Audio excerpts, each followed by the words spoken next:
सदोदर साहब, मौजूदा सूरत हाल को देखें तो अब आपको जो रिस्पॉन्सिबिलिटी दी गई है जम्मू प्रोविंस की है, तो मान लीजिए जम्मू कश्मीर में अनाउंस हो जाते हैं इलेक्शंस, चाहे वो अर्बन लोकल बॉडीज़ के हों, म्यूनसिपैलिटीज़ के हों, कमिटीज़ के हों या फिर असेंबली के चुनाव हो, नेशनल कॉन्फ्रेंस जम्मू खिते में अपने आप को कहाँ पाती है? नेशनल कॉन्फ्रेंस का दबदबा कहाँ नहीं है, ये आप मुझे एक गांव बता दो। मेरा सवाल पूरे भारतवर्ष का था कि क्या इंडिया अलायंस बनने से पार्लियामेंट के जो चुनाव होंगे, मैं सिर्फ जम्मू कश्मीर की पार्लियामेंट्री कॉन्स्टिट्यूएंसीज की बात नहीं कर रहा हूँ, पूरे भारतवर्ष की बात कर रहा हूँ, क्या इंडिया अलायंस चैलेंज होगा? इनका सिस्टम यही है और ये कोशिश करते हैं दबाव के साथ। दबाव से कोई काम नहीं होता। और फिर जब आप बटन की बात कर रहे हैं ना, वो अक्सर एक न्यूटन लॉ है, to every action there is equal and opposite reaction. जब आप ज़्यादा किसी को दबाएंगे, यकीनन वो उभर के बाहर आएगा।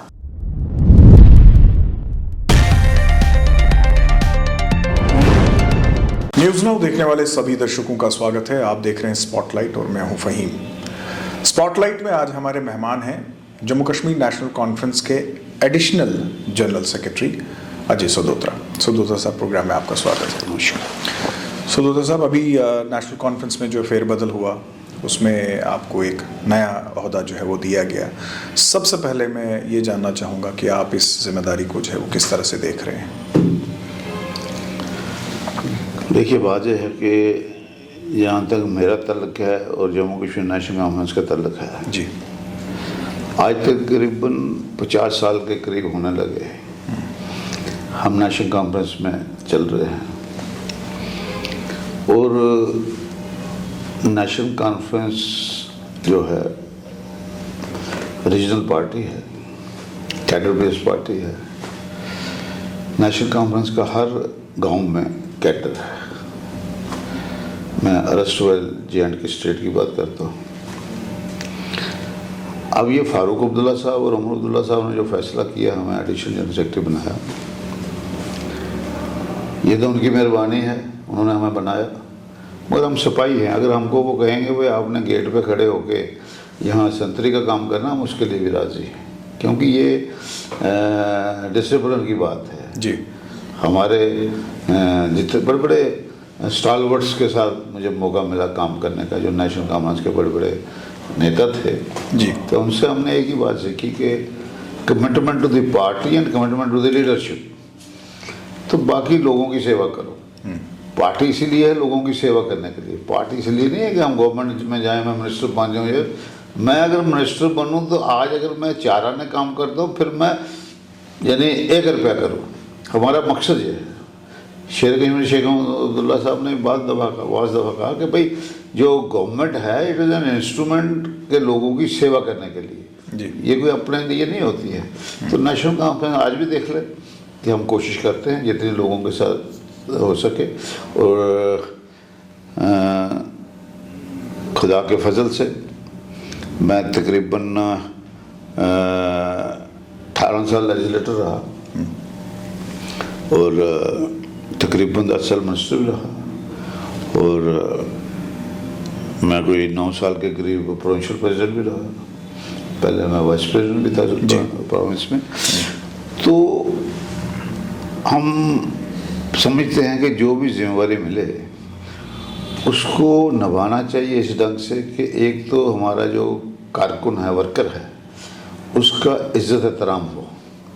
वो समझे कि मैं अगर इस पार्टी में चलता हूँ मेरी कोई सुनने वाला तो है, मैं अकेला नहीं हूँ। ये नहीं कि मेरा वर्कर दौड़ रहा हो तो उस बेचारे कोई पूछने वाला ना हो।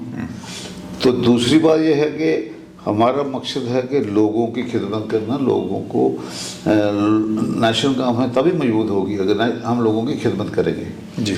9 साल मैंने कहा तकरीबन मैं सूबाई सदर रहा पहले, तो हमने जितनी हमसे हो सकती थी हमने की नेशनल कॉन्फ्रेंस की सेवा की, खिदमत की। तो नेशनल कॉन्फ्रेंस ने हमको, मैं समझता हूँ, बहुत कुछ दिया। सदोदर साहब, मौजूदा सूरत हाल को देखें तो अब आपको जो रिस्पॉन्सिबिलिटी दी गई है जम्मू प्रोविंस की है, तो मान लीजिए जम्मू कश्मीर में अनाउंस हो जाते हैं इलेक्शंस, चाहे वो अर्बन लोकल बॉडीज़ के हों, म्यूनसिपैलिटीज़ के हों, कमिटीज़ के हों या फिर असेंबली के चुनाव हो, नेशनल कॉन्फ्रेंस जम्मू खिते में अपने आप को कहाँ पाती है? मतलब आपको क्या लगता है? हम नेशनल कॉन्फ्रेंस किसी भी इलेक्शन के लिए तैयार है। आपको पता होना चाहिए, अगर आप इतिहास देखेंगे, जम्मू कश्मीर में लोगों का जो वोट का हक दिलवाया वो नेशनल कॉन्फ्रेंस ने दिलवाया जी। और नेशनल कॉन्फ्रेंस का नारा था, शेर कश्मीर का नारा था कि सरदारी अवाम का हक है। हम उस सरदारी को अवाम को वो हक दिलवाना चाहते हैं, उसके लिए हम जदोजहद भी कर रहे हैं। आज हमें जदोजहद करनी पड़ रही है, जो उस वक्त शेर कश्मीर थे, आज हमें भी जदोजहद करनी पड़ रही है। आपने देखा फारूक अब्दुल्ला साहब की क़यादत में एक फ़ैसला हुआ कि यहाँ महाराजा हरि सिंह पार्क में वो होगा, प्रोटेस्ट होगा, धरना होगा कि जो यहाँ सरकार है, अब देश में भी है, यहाँ भी है, डबल इंजन सरकार है, कि जो हमें जम्मू कश्मीर में इलेक्शन जल्दी करवाए। तो लिहाजा हमारा मकसद है कि इलेक्शन हो और हम पार्टी, बतौर पार्टी, हमारी पार्टी इलेक्शन के लिए तैयार है। आप देखेंगे कि अच्छे नतीजे आएंगे। हम वो ऐसे दावे नहीं करते जो कि खोखले दावे हों जी, मगर हम ये कहते हैं कि नेशनल कॉन्फ्रेंस जब इलेक्शन में जाएगी तो खुदा के फजल से अच्छे नतीजे आएंगे। सो डॉक्टर साहब, थोड़ा एनालिसिस अगर हम करें जम्मू प्रोविंस का, सबसे पहले हम बात करते हैं जम्मू की। आपको क्या लगता है कि जम्मू के कौन से ऐसे इलाके हैं जहाँ पे नेशनल कॉन्फ्रेंस का दबदबा है और कौन से ऐसे इलाके हैं जहाँ पे आपको लगता है कि नेशनल कॉन्फ्रेंस को मेहनत करने की ज़रूरत है? नेशनल कॉन्फ्रेंस का दबदबा कहाँ नहीं है, ये आप मुझे एक गांव बता दो। अगर आप देखेंगे 96 से आज तक मैं बात करता हूँ, पहले नहीं करता, आज ये इन्हीं सालों की करता हूँ। 96 में हमने 4 असेंबली सीटें जीती जम्मू सूबे डिस्ट्रिक्ट से जी। एक मढ़ की जीती, एक विजयपुर की जीती, एक नगरोटा की जीती, एक अखनूर की जीती। और मैं अपनी सरकार का मशहूर हूँ गवर्नमेंट का कि उन्होंने 8 नुमाइंदगियाँ दी। आप हैरान होंगे कि 4 हम लोग जीते, जैसे वो बाजार में जाओ तो होता है ना, बाई 1 गेट 2, 4 आप दे दो, हम 8 नुमाइंदगियाँ देंगे। 4 हम लोग थे जो जीते, 5 में बोधराज बाली साहब थे, 6 रामपाल जी थे, 7 में सरदार हवन सिंह साहब थे और 8 में सरदार हजरत सज्जन सिंह बाली थे जो लेजिस्लेटिव काउंसिल के चेयरमैन थे जी। गवर्नमेंट का मकसद होता है कि लोगों के लिए दरवाजे खोलना, यानी 4 आपने नुमाइंदे बनाए, 8 दरवाजे डायरेक्ट खुल गए। तो नेशनल कॉन्फ्रेंस इस तरीके से चलती है। आज आप कहते हैं, आज उस वक्त हमने 4 वो जीते, पिछले दफ़ा हमने ये भी जीत ली अपनी बिश्नाह वाली। तो आप नहीं ये कह सकते कि किस वो इलाके में है। मैं ये कहूँगा कि हर गांव में नेशनल कॉन्फ्रेंस।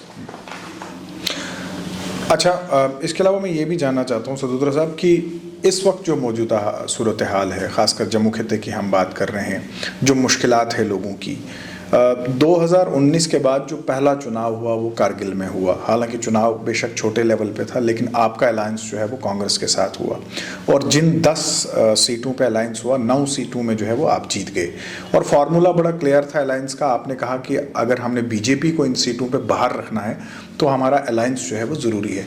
क्या नेशनल कॉन्फ्रेंस और कांग्रेस का वहाँ का नमूना जो कि छोटे पैमाने पे था, उसे आप कामयाब मानते हैं और क्या फ्यूचर में भी ये देखने को मिलेगा? यहाँ तक करगिल का तल्लक है। करगिल के लिए तो हम अपने करगिल की अवाम को, करगिल के हमारे जो नेशनल कॉन्फ्रेंस के रहनुमा हैं उनको, फारूक साहब को, उमर साहब को, खसूसन उमर साहब को, क्योंकि वहाँ वो कैंपेन कर रहे थे, इनको मुबारकबाद देते हैं कि करगिल में कामयाबी हुई। 12 सीटें हम जीते, 10 सीटें कांग्रेस जीती।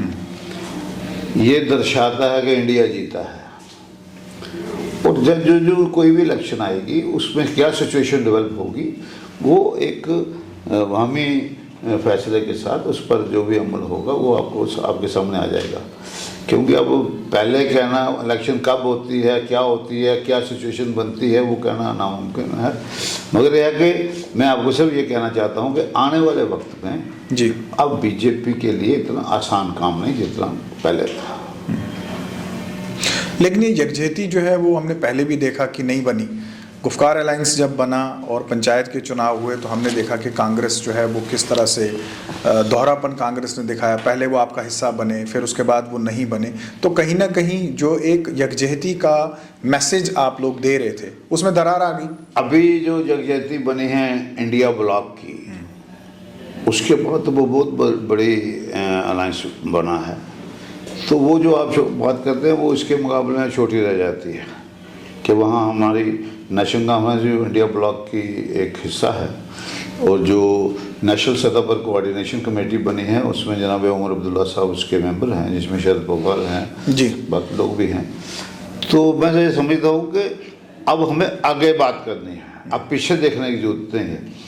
अब जब आप इंडिया ब्लॉक की बात करते हैं, नेशनल सतह पर देखते हैं, तो अब वहाँ हर पार्टी की कोशिश है कि हमको बीजेपी को किसी ढंग से रोकना है। और जैसे बातचीत हो रही है, जैसे उनका इंटरेक्शन होता है, मुझे पक्का यकीन है कि ये जो इंडिया अलायंस है, इंडिया ब्लॉक जो बना है, ये यकीनन बीजेपी को रोकने में मदद करेगा। सुदोत्र साहब, इसके अलावा हम देखें तो बीजेपी के बहुत सारी जो कमज़ोरियां थी वो कहीं ना कहीं जो है वो इस साल यानी 2023 में जो है वो सामने आई। खासकर हम जम्मू कश्मीर की बात करें, और जम्मू कश्मीर से, खासकर जम्मू खित्ते से जो मैंडेट बीजेपी को मिला था, उसमें जो इश्यूज़ इस बार बने, उसमें टोल प्लाजा का इशू, स्मार्ट मीटर्स का इशू, या फिर बाकी इश्यूज़ जो थे वो काफ़ी गरमाए। मेरा सवाल सिर्फ नेशनल कॉन्फ्रेंस से नहीं है, बल्कि आम जनता का ये मानना था कि ये एक ईंधन दिया था भारतीय जनता पार्टी ने अपोजिशन की जमातों को, लेकिन वो इस ईंधन को जला नहीं पाए। यानी जब लोगों को अपोजिशन की ज़रूरत थी तो आप लोग इन मामलों पर बीजेपी को कटघरे में खड़े नहीं कर पाए। ये नहीं आप कह सकते कि नई कटघरे में खड़ा कर पाए। आपने देखा कि यहाँ नौजवान बच्चों ने वो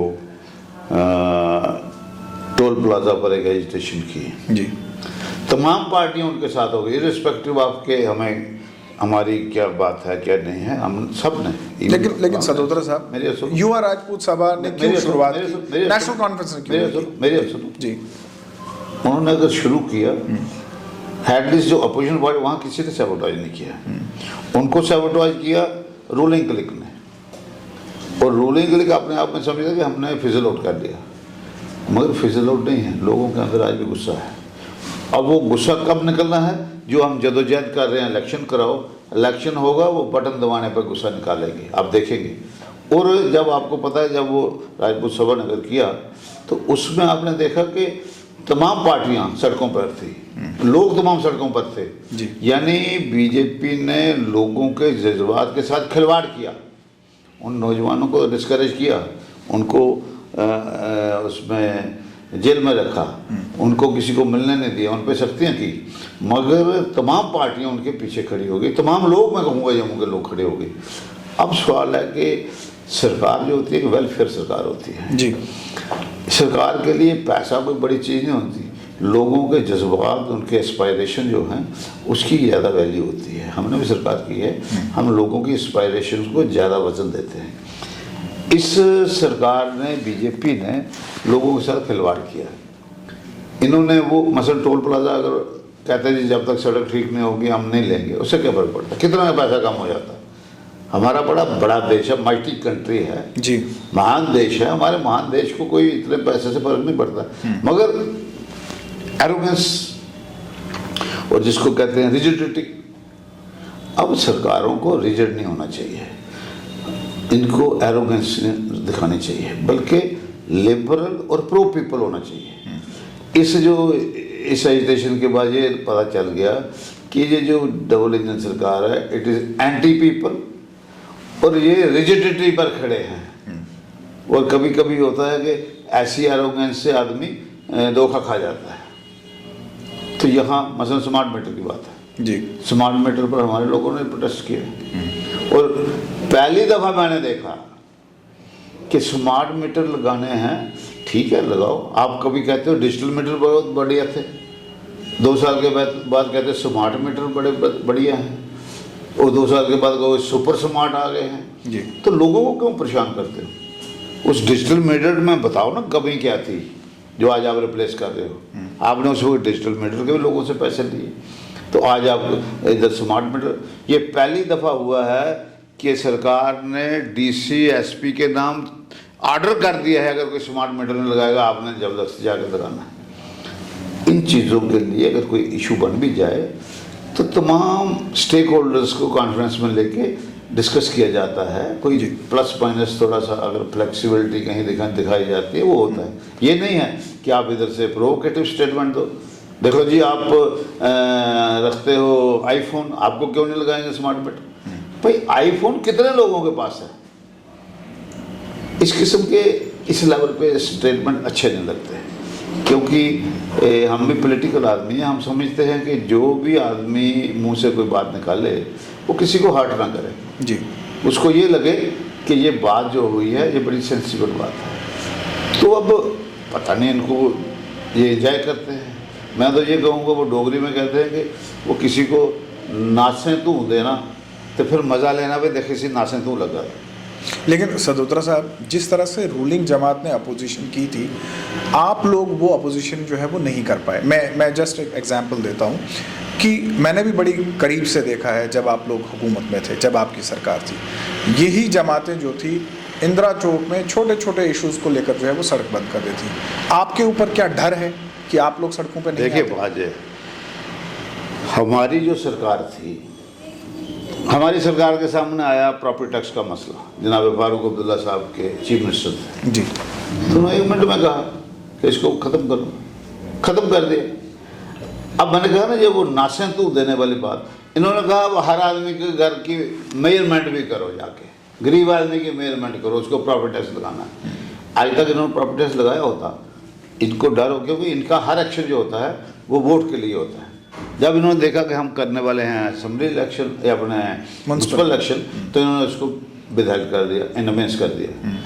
अगर ये उसको प्रॉपर्टी टैक्स करेंगे अर्बन में, तो यकीनन आपकी पंचायत इलेक्शन के बाद ये रूरल एरिया में मिले जाएंगे। तो मुझे समझ नहीं आती कि ये क्या एंजॉय कर रहे हैं, लोगों को मुसीबत में डाल के, लोगों को मुश्किल में डाल के। या आपने स्मार्ट मीटर की बात की, मैं आपको 10 केसेस बता सकता हूँ इंस्टेंटली कि यहाँ लोगों को 200-300 रुपये बिल आता था, उनको 10,000 रुपये 14,000 रुपये बिल आ गया। इन 6 महीने गर्मियों में उन्होंने बिजली का इस्तेमाल नहीं किया क्योंकि पैसे दे नहीं सके, और जो बच्चे थे वो गर्मियों में वो तड़प रहे थे पंखे के बिना। यहाँ कोई सुनने वाला नहीं। तो यहाँ ऐसे लोग मैं बताऊंगा जिनके पास कनेक्शन भी नहीं है।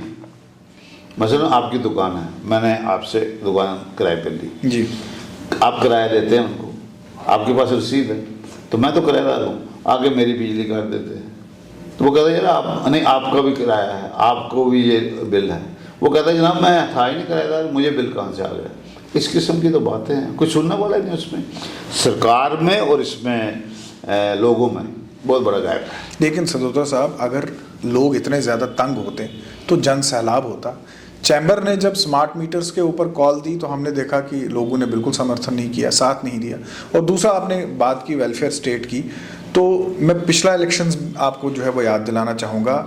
पिछले इलेक्शन में भी यहाँ पे डेवलपमेंट की बात की गई, लेकिन आखिर में जब वोट पड़ा तो धर्म के ऊपर जो राजनीति हुई, जो वोट डाला गया, उस वक्त खासकर जम्मू खित्ता जो है, जम्मू प्रोविंस की मैं बात करूँगा, उस वक्त धर्म की राजनीति जो है वो सामने आती है, डेवलपमेंट की राजनीति सबको भूल जाती है। देखो मैं आपको बात बताऊँ, यहाँ तक बीजेपी का तलक है जी, भारतीय जनता पार्टी नहीं, भारतीय झूठी पार्टी, जो मैं समझता हूँ। 14 की इलेक्शन हुई, इन्होंने लोगों को कहा हम आपको 15-15 लाख रुपए देंगे, काला धन लाएंगे जी। लोग बड़े खुश हुए, हम भी खुश हुए, तो चलो ठीक है। लोगों ने अकाउंट खुलाया, मैं जाता था अपने इलाके में, वहाँ कोई मिलता था, नमस्कार करता था, तो बड़ा लाइटली जवाब देता था मैं बैंक में जा रहा हूँ, लेट हो रहा हूँ। मैं क्यों अकाउंट खुलाना है, माताएं बहनें बुजुर्ग सारे जी। मैंने कभी ज़िंदगी में अकाउंट नहीं खुलाया था, अगर आप मेरा रिकॉर्ड देख लें। मैंने भी इसी को देख के खुलाया, यार 15 लाख आना मुझे भी आएगा। मेरा अभी तक आया नहीं, मैं रोज़ आदमी भेजता हूँ बैंक में पता करना है। अब आप लोगों को आया हो मुझे पता नहीं, कि प्रेस वालों को उन्होंने खास दे दिया हो। अब इन्होंने कहा जी नौजवानों को 2 करोड़ नौकरियां देंगे। अब आप बताओ कि 2 करोड़ 1 साल की होगी, 10 करोड़ 10 साल की। अगर 10 करोड़ नौकरियां दी होती तो बेकारी नज़र नहीं आती। आज नौजवान भी परेशान हैं। आपने जम्मू में देखा कि यहाँ सब इंस्पेक्टर पुलिस के टेस्ट हुए, उसमें जो स्कैम हुआ unprecedented, it is first time in the history of Jammu and Kashmir कि इस किस्म का स्कैम हुआ और 30 से 40 लाख रुपए की वो जो है वो उनका सौदा हुआ सब इंस्पेक्टर का। ये इन्वेस्टिगेशन एजेंसी ने प्रेस में कहा जी। और टीचर का हुआ या आपके जेईस का हुआ, अकाउंट्स असिस्टेंट का हुआ, फायर सर्विसेज का हुआ। आज 2020 से जो उन्होंने टेस्ट लिए हैं अभी तक रिजल्ट नहीं निकला। एक एपटेक कोई एजेंसी है black listed through out India, उसको ये यहाँ टेस्ट के लिए कर रहे हैं। मेरा कहने का मतलब ये है कि हम जब एग्ज़ाम हम भी लेते थे, हमारी सरकार में बड़े बड़े काबिल ऑफिसर्स हैं, ऑनेस्ट ऑफिसर्स हैं, हम उन पर डिपेंड करते थे कि ये जो हैं ये कोई शिकायत नहीं आने देंगे। और परमात्मा की कृपा से इतनी देर हमने सरकार भी की, बड़े सब इंस्पेक्टर लगे, बड़ी दफ़ा लगे, यहाँ केएस अफसर लगे, बड़े लगे, कोई कभी शिकायत नहीं आई, कभी इस किस्म का नहीं हुआ। कांस्टेबल्स लगे, कभी ऐसे। आज तो बच्चा जो है वो डरता है टेस्ट देने से। आज बच्चा पढ़ता है, आपको पता है कितनी गुर्बत है इस वक्त जम्मू कश्मीर में, आपको पता है कि कितनी महंगाई है। बच्चे को पढ़ाना माँ बाप पेट पे पत्थर रख के पढ़ाते हैं, और जब बच्चा पढ़ता है उसके बाद जब वो टेस्ट देने जाता है तो शाम को फिर बाप का गला पकड़ लेता है कि वहाँ तो 40-40 लाख की बात है, आप मुझे ऐसे ही टेस्ट देने भेज दिया, आप भी 2-40 लाख। कोई ज़मीन बेच रहा है, कोई मकान बेच रहा है, तो अपने बच्चों की वो डिमांड पूरी करने की कोशिश करते हैं। हमने सरकार की कभी ऐसा नहीं हुआ।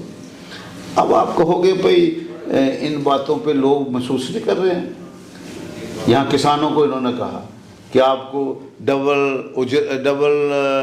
प्रॉफिट हो जाएगा 2022 में। 2022 ख़त्म हो गया, डबल प्रॉफिट नहीं हुआ, डबल कास्ट होगी, कास्ट ऑफ दिस फार्मिंग।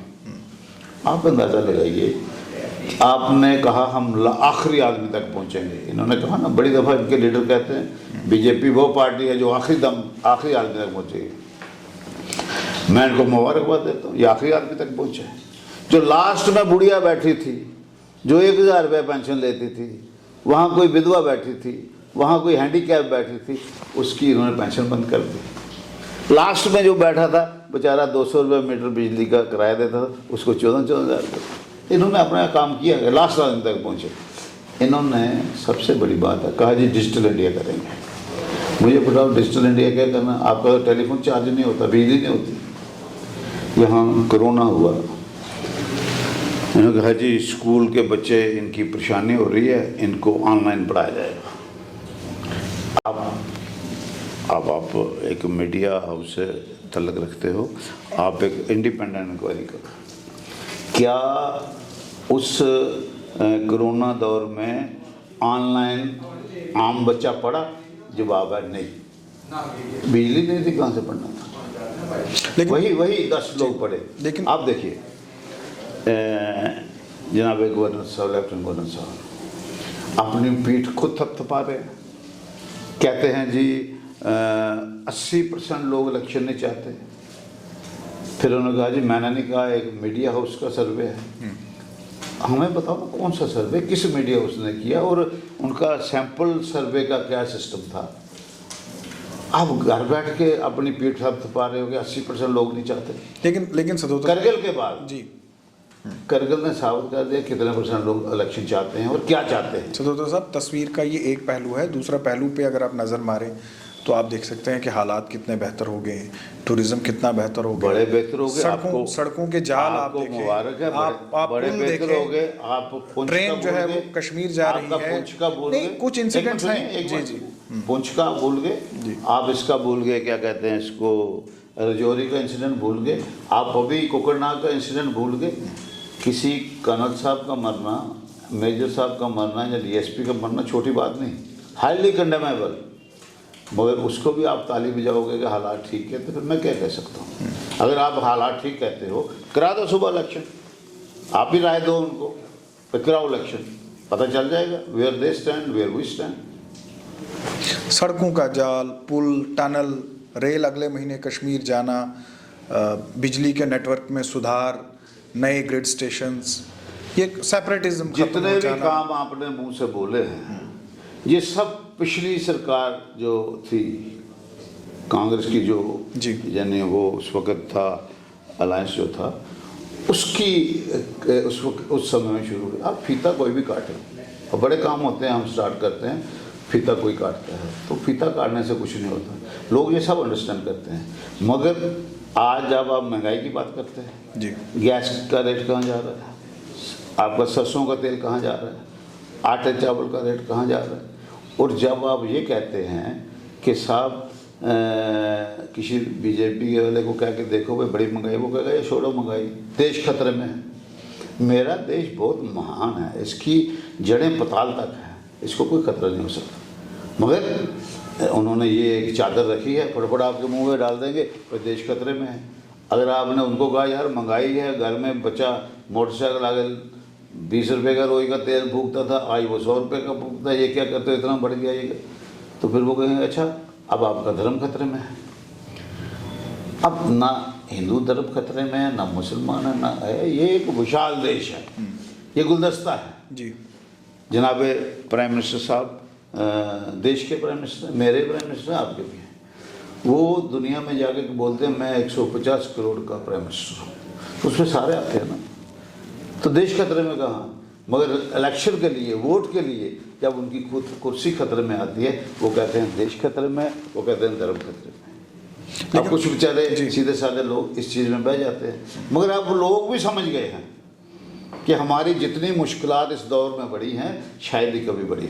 लेकिन सदोता साहब, ईवीएम का बटन जब दबता है उस वक्त ये चीज़ें कन्वर्शन में नहीं दिखती हैं। जैसे मैं आपको बताऊं कि महंगाई पिछले इलेक्शंस में भी आप थी, देखेंगे बेरोजगारी पिछले इलेक्शंस में भी थी, करप्शन पिछले इलेक्शंस में भी था, महंगी बिजली पिछले इलेक्शंस में थी, लेकिन उस वक्त फिर ये इश्यूज क्यों भूल जाते हैं लोगों को?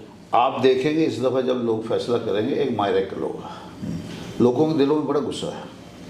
आप छोटी सी मिसाल देखिए, अगर राजपूत सभा के नौजवानों ने एजिटेशन शुरू की, लोग घरों से निकल के आ गए। शायद वो जो स्पिरिट कर रहे थे लड़के, उनको वाकफियत भी नहीं थी उन लोगों से, आम लोगों से जी, मगर वो उनके अंदर गुस्सा था, वो वेंटिलेट करने के लिए वो आ रहा है कि हमें एक ओपनिंग मिल गई।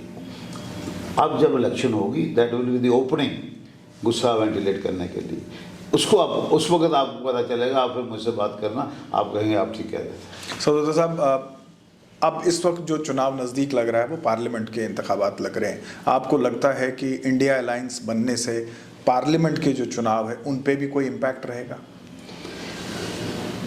जहाँ तक जम्मू कश्मीर का तल्लुक है, करगिल के बाद मुझे लगता है शायद ये पार्लियामेंट के चुनाव भी जम्मू कश्मीर में पोस्टपोन करते हैं, कहें जी सारे देश में होंगे उसके बाद करेंगे, और जो अजियत देंगे जी असेंबली भी इसीलिए नहीं करा रहे, पार्लियामेंट कैसे कराएंगे, जो मुझे लग रहा है जी, जो मुझे लग रहा है। मेरा सवाल पूरे भारतवर्ष का था कि क्या इंडिया अलायंस बनने से पार्लियामेंट के जो चुनाव होंगे, मैं सिर्फ जम्मू कश्मीर की पार्लियामेंट्री कॉन्स्टिट्यूंसीज की बात नहीं कर रहा हूँ, पूरे भारतवर्ष की बात कर रहा हूँ, क्या इंडिया अलायंस चैलेंज होगा? जहाँ तक इंडिया ब्लॉक का तल्लुक है जी, अगर आप टोटल जो इसमें पार्टीज आई हैं, जो इस अलायंस पार्टनर्स हैं, 60% ऑफ दी वोटर्स जो हैं वो उनके साथ हैं, और बीजेपी की एरोगेंस जो है, जो बड़ी रिजिडिटी जिसको आप कहोगे, उसका ये असर हो रहा है कि काफ़ी पार्टियां बाहर जा रही हैं। मसलन चंद्रबाबू नायडू को इन्होंने लाने की कोशिश की, जब चंद्रबाबू नहीं आए तो आज उनका हाल देख लो क्या कर दिया इन्होंने। इनका सिस्टम यही है, और ये कोशिश करते हैं दबाव के साथ, दबाव से कोई काम नहीं होता। और फिर जब आप बटन की बात कर रहे हैं ना, वो अक्सर एक न्यूटन लॉ है, to every action there is equal and opposite reaction. जब आप ज़्यादा किसी को दबाएंगे यकीनन वो उभर के बाहर आएगा, और ये नेशनल कॉन्फ्रेंस के साथ हमेशा रहा है। नेशनल कॉन्फ्रेंस के साथ बड़ी साजिशें हुई, और नेशनल कॉन्फ्रेंस हर साजिश के बाद उभर के आई, और आज भी आप देखेंगे अगर कभी इलेक्शन होती है, नेशनल कॉन्फ्रेंस जमात फारूक अब्दुल्ला, उमर अब्दुल्ला साहब की क्या तरह फिर उभर के आएगी, क्योंकि हमने बड़ी साजिशें देखी हैं, और हम लोगों की नब्ज़ जानते हैं। हम नब्ज़ इसलिए जानते हैं, हम लोकल पार्टी हैं, national Congress local party, ji Congress है, बीजेपी है, ये नेशनल सतह की पार्टी है। इनको को नेशनल सतह पे बहुत कुछ देखना है। हमको ये देखना कि यहाँ अरुण हवलदार के आदमी को क्या तकलीफ है, हमने देखना कि रैपर दमाना में किसी को क्या तकलीफ है, हमने देखना है पलोड़ा में किसी को क्या तकलीफ है, हमने उसका इलाज करना है। आज आप देखेंगे, देखो अब आप कहेंगे आप उस तरफ कहाँ जा रहे हो, यहाँ स्मार्ट सिटी की बात है। स्मार्ट सिटी किसको कहते हैं? जिसमें हर सहूलियत हो जी। Smart city means municipal corporation, ये लेते हो ना। मेरे साथ आप 10 जगह चलो, यहाँ पानी नहीं है, बिजली नहीं है, गली नहीं है, नाली नहीं है और लोग परेशान हैं। तो किस किस्म की स्मार्ट सिटी आप दावे करते हो? हम स्मार्ट सिटी, इतना झूठ क्यों बोलते हो? आप इतना बात कहो जो कर सकते हो। आपने कहा जी हम हर कॉन्स्टिट्यूंसी में, पार्लियामेंट कॉन्स्टिट्यूंसी में एक सिटी, एक विलेज अडॉप्ट करेगा मेंबर पार्लियामेंट। वो कौन सा विलेज है, क्या हुआ उसको बताओ। सिर्फ बोर्ड लगाने से कुछ नहीं होगा ना, मतलब काम होना चाहिए, लोगों और दिल बड़ा होना चाहिए। यहाँ लोगों ने एजुटेशन अभी शुरू ही की थी, एजुटेशन हुई नहीं, मतलब जिसको सिमरिंग हो रही थी कि कश्मीर में यूनिवर्सिटी बन रही है, सेंट्रल यूनिवर्सिटी, जम्मू में नहीं बन रही। I am grateful to Omar Abdullah साहब। उमर अब्दुल्ला साहब ने तमाम कैबिनेट को साथ लिया, मनमोहन सिंह साहब प्राइम मिनिस्टर, उनसे टाइम लिया और जाके उनसे मीटिंग की। और हम मनमोहन सिंह साहब के भी मशहूर है कि उन्होंने मान लिया कि जम्मू कश्मीर को 2 सेंट्रल यूनिवर्सिटी मिलेंगी, एक जम्मू में एक कश्मीर में, दोनों काम कर रही है।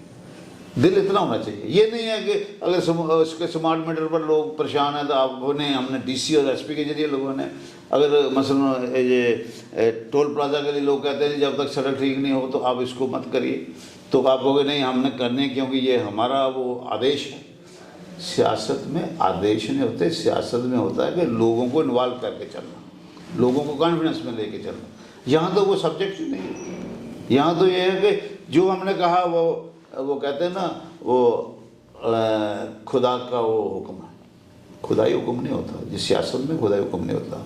और जो पार्टियां हैं जो गवर्नमेंट में होती हैं, मैंने जैसे कहा ना, हम एक वेलफेयर स्टेट होते हैं, we are for the people.